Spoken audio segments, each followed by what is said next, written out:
में होने के कारण जम्मू विश्वविद्यालय एलिजिबल हो गया है इंस्टीट्यूशन ऑफ एमिनेंस में ग्रांट के लिए अप्लाई करने के लिए, और 100 करोड़ तक की ग्रांट मिल सकती है in the university. Under his leadership the university has achieved several milestones, and as Director Ginny Dogra ji said that for the first time Jammu University figured within 50 in NRF ranking. Apart from that, this is the another major achievement, and that substantiates the NRF ranking position. Even more than that, Jammu विश्वविद्यालय जम्मू कश्मीर का पहला विश्वविद्यालय हुआ है जो NAAC के द्वारा A++ accredited किया गया है. So that Jammu University has created the history in the J&K to be the first university accredited by NAAC as A++. And as Dr. Ginny Dogra said, we have entered into the 4th cycle. So our assessment was for the 4th cycle of that NAAC assessment. And in that 4th cycle, total 8 universities have been accredited A++ in India. In last 3 years, and we are at the 4th. If you see that the CGPA score 3.72, so keeping that in mind, we are at the 4th position. So it's a big achievement, and this achievement would not have been possible without the support of the government. And I would like to share with you that when I requested Honorable Chief Minister कि NAAC की मेरी team आ रही है और क्या संभव है कि एक डिनर आपके द्वारा आयोजित हो सकता है, उन्हें कहा बिल्कुल. और न केवल चीफ मिनिस्टर साहब ने अपने रेजिडेंस पर डिनर रखा जिसमें डिप्टी चीफ मिनिस्टर और हमारी एजुकेशन मिनिस्टर साहिबा भी मौजूद रही. साथ में जब मैं ऑनरेबल अपने चांसलर साहब से मिला तो उनसे भी रिक्वेस्ट किया और उन्होंने कहा बिल्कुल करेंगे. तो 2 डिनर, एक ऑनरेबल लेफ्टिनेंट गवर्नर जी के द्वारा दिया जाना और दूसरा ऑनरेबल चीफ मिनिस्टर के द्वारा दिया जाना. उस डिनर में डिप्टी चीफ मिनिस्टर का रहना और एजुकेशन मिनिस्टर का रहना यह बतलाता है कि हमारी जो गवर्नमेंट है, चाहे वो चांसलर साहब हों और चाहे वो हमारे चीफ मिनिस्टर साहब हों या अन्य मंत्रीगण हों, वह शिक्षा को लेकर के कितना सजग है. और इसीलिए शिक्षण संस्थाओं को जितना आगे बढ़ाने के लिए प्रयास हो सकता है, सामूहिक रूप से पूरी सरकार मिलकर के यह कर रही है, और उसी का यह परिणाम है कि जम्मू विश्वविद्यालय A++ आया. साथ में इसकी तैयारी 3 साल से, जब मैं ज्वाइन किया था तब से चल रही है.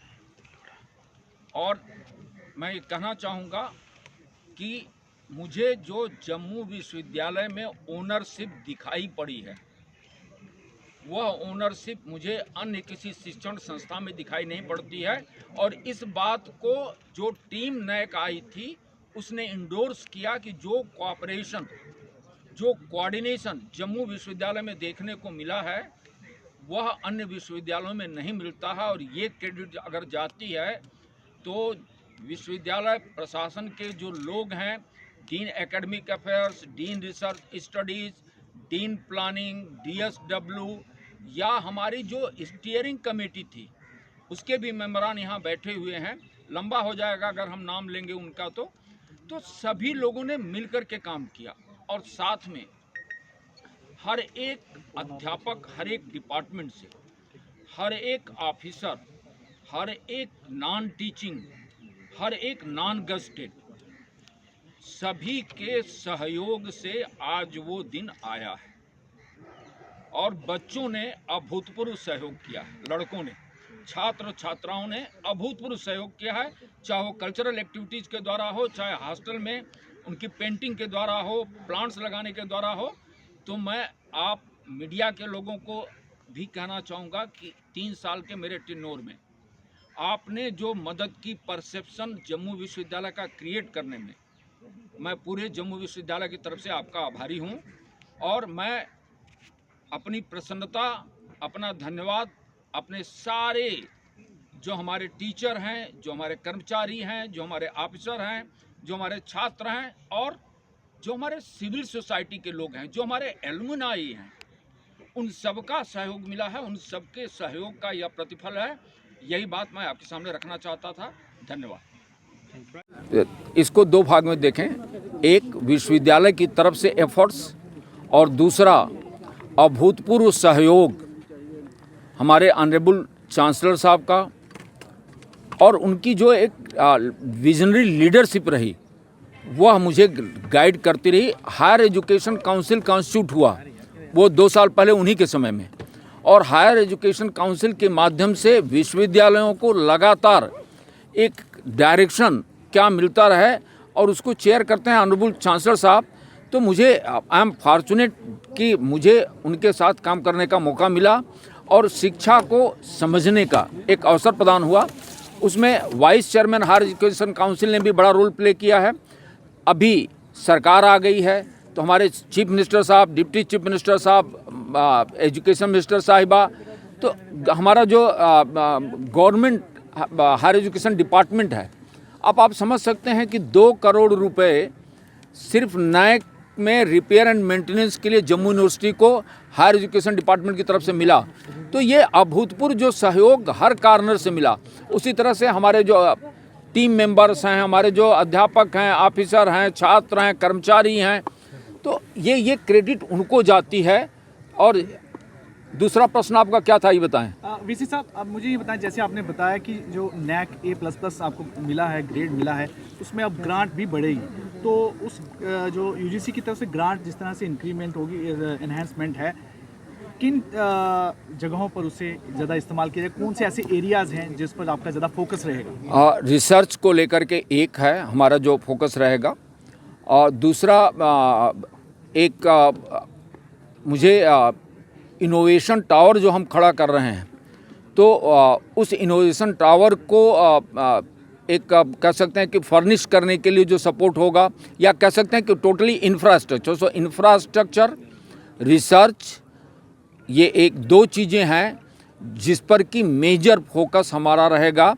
इन्हीं 2 के माध्यम से हम यूनिवर्सिटी की विजिबिलिटी एक नेशनली एंड ग्लोबली ले जा सकते हैं। और एक चीज़ हम आपसे शेयर करना भूल गए, चूँकि इसका पार्ट नहीं था, अभी जम्मू विश्वविद्यालय जम्मू यूनिवर्सिटी प्रेस के रजिस्ट्रेशन के लिए अप्लाई कर दिया है, और उस प्रेस के तहत हमारा एक न्यूज़पेपर निकलना शुरू हुआ है, जम्मू यूनिवर्सिटी टाइम्स मंथली। तो वो न्यूज़पेपर निकलेगा, किताबें छपेंगी, जर्नल्स निकलेंगे, और सिर्फ यही नहीं, आप भी किताब लिख सकते हैं, और वो जम्मू यूनिवर्सिटी प्रेस, तो हम उसको ऑक्सफोर्ड यूनिवर्सिटी प्रेस के पैटर्न पर ले जाना चाहते हैं, ताकि हमारी विजिबिलिटी उस प्रेस के माध्यम से ग्लोबली निखर करके आए। एक और बात, जिस तरह से आपने कहा कि जो रिसर्च है वो उस कैंपस से अब बाहर ज़्यादा फील्ड में होनी चाहिए, उसके लिए किस तरह से अब आपके कदम रहेंगे ताकि यहाँ के स्कॉलर भी बाहर जाकर जो है वो रिसर्च करने जाएं? 2 चीज़, एक exploring the surroundings means identify the problem of the JNK, incubate that idea, innovate that, and see that can be taken up to the startup level through your research. इसके लिए ट्रांसडिसिप्लिनरी मोड में वो research की activity होगी, lab to land and land to lab, तो वो हमारी प्राथमिकता होगी। और उसी लिए ट्रांसडिसिप्लिन मोड रिसर्च के लिए 72 लाख रुपए हम लोगों ने पहले ही सैंक्शन कर दिए हैं। उसमें 12 या 13 प्रोजेक्ट सैंक्शन हुई हैं, लेकिन अगर इंस्टीट्यूशन ऑफ एमिनेंस में हमको ग्रांट मिल जाती है तो हम उसको और एक्सपेंड करेंगे, ताकि और अंडर ग्रेजुएट के जो हम प्रोग्राम शुरू करने वाले हैं उन बच्चों को भी फेलोशिप मिले और वो उससे जुड़ सकें। तो उस हाथों के प्रयोग से सही माने में ज्ञान ग्रहण होता है। और उसमें मैं आचार्य विनोबा भावे को कोट करना चाहूँगा कि उन्होंने कहा है कि 37 years ago, I left the college and set out to look for knowledge.